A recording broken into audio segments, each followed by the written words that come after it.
7 শিক্ষক 9 পরীক্ষার্থী, তবুও পাশ করেনি একজনও। শুনে অবাক হলেও মাত্র 9 জন শিক্ষার্থীকে পাশ করাতে পারল না 7 জন শিক্ষক। পিরোজপুর সদর উপজেলার পোরগোলা মাধ্যমিক বিদ্যালয়ের এমন ফলাফল নিয়ে প্রশ্ন উঠেছে।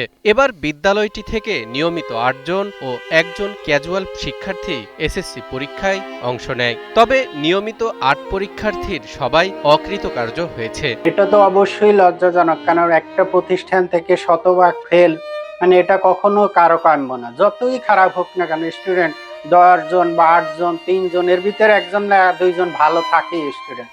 শিক্ষার্থী, অভিভাবক ও এলাকাবাসীর অভিযোগ, শিক্ষক সংকট, বিষয়ভিত্তিক শিক্ষক না থাকা এবং অনিয়মিত ক্লাসের কারণেই এমন ফলাফল। এতদিন স্যারেরা ছিল না ঠিক মতন, এই নতুন হেরা আইছে, এই জন্য আমাদের ক্লাস করানোর মতো কেউ ছিল না। অঙ্ক আর ইংলিশের টিচার ছিল না। অভিযোগ রয়েছে, দীর্ঘ সময় অঙ্ক ও ইংরেজির শিক্ষক ছিল না। শুধু তাই নয়, নিয়মিত ক্লাসও হয়নি শিক্ষার্থীদের। যে কজন তো সব কজন ফেল হয়েছে। এই মনে হয় স্কুলের বয়সেই পেট। পোরগোলা মাধ্যমিক বিদ্যালয় কাছারিবাড়ি স্কুল, কাছারিবাড়ি নামে পরিচিত। শিক্ষকরা গাফিলতি না হলে তো হয় না, এটা তো স্বাভাবিক। এরা তো চাপ দেবে যে সে ছাত্ররা পড়ে না, ছাত্ররা না পড়লে একজনও তো পাশ করবে না, এইটা তো করার কথা না। উত্তরগুলো তো আছে, সে জায়গায় তো পাশ করছে। এই স্কুলে যে ছাত্র আছে এর চেয়ে অনেক খারাপ ছাত্র এবার পাশ করছে উত্তরবঙ্গলাতে। অভিভাবকদের দাবি, প্রায় নির্ধারিত সময়ের আগে স্কুল ছুটি হয়ে যেত, আবার শিক্ষক না থাকায় শিক্ষার্থীরাও বাড়ি চলে যেত। যথাসাধ্য চেষ্টা করছি, প্রাইভেট দিছি, 4-5টা প্রাইভেট পড়ছে, রীতিমতো চেষ্টা করছি। স্যারেরা কি করছে স্কুলে হইতে পারি না, স্কুলে তো গেছে আর আইছে। স্কুল তো টাইম মতো আপনার 4টে তামতো হয় নাই আর 3টে তামতো হয় নাই। কোনো সময় 10টায় গেছে, 11টায় বাড়ি, কোনো সময় স্যারেরা নাই, চলে গিয়েছে। যারা পরীক্ষা দিয়েছে মনে হয় 8-10 জন দিচ্ছে পরীক্ষা, সবাই ফেল করছে।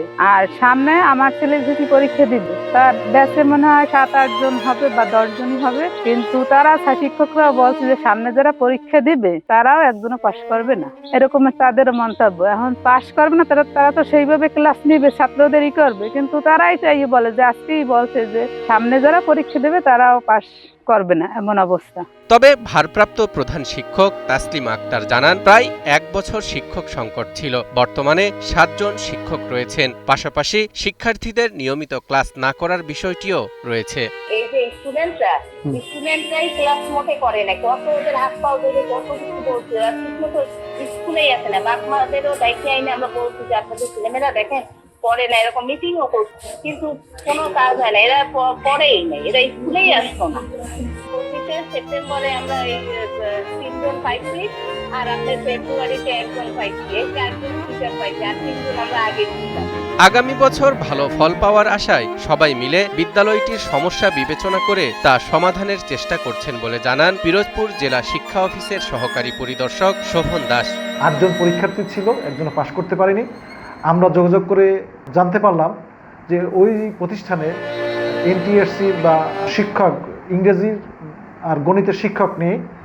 তারপরও তাদের টিচাররা কিছু অবহেলার কারণে এবং 10ম শ্রেণীর ছাত্রছাত্রী নিয়মিত না থাকার কারণে রেজাল্ট বিপর্যয় হয়েছে। ওই প্রতিষ্ঠানের প্রশাসক কার্যালয় থেকে আমাদের বিশেষ করে মনিটরিংয়ের কাজ চলতেছে। আমরা সর্বোচ্চ চেষ্টা করতেছি 10টা থেকে 4টা বিদ্যালয় কার্যক্রম চালানোর জন্য। সঠিক পাঠদানের সিস্টেম, কোনো সন্ধ্যাকালীন কোনো ছাত্রছাত্রী যেন সন্ধ্যার পর বেরোতে না পারে, তারপর হলো পরিষ্কার পরিচ্ছন্ন অভিযান, তারপর হলো বিদ্যালয়ের শ্রেণী পাঠদানের সঠিক নিশ্চয়তা নিশ্চিতকরণ, এগুলো বিষয়ে আমরা কাজ করতেছি।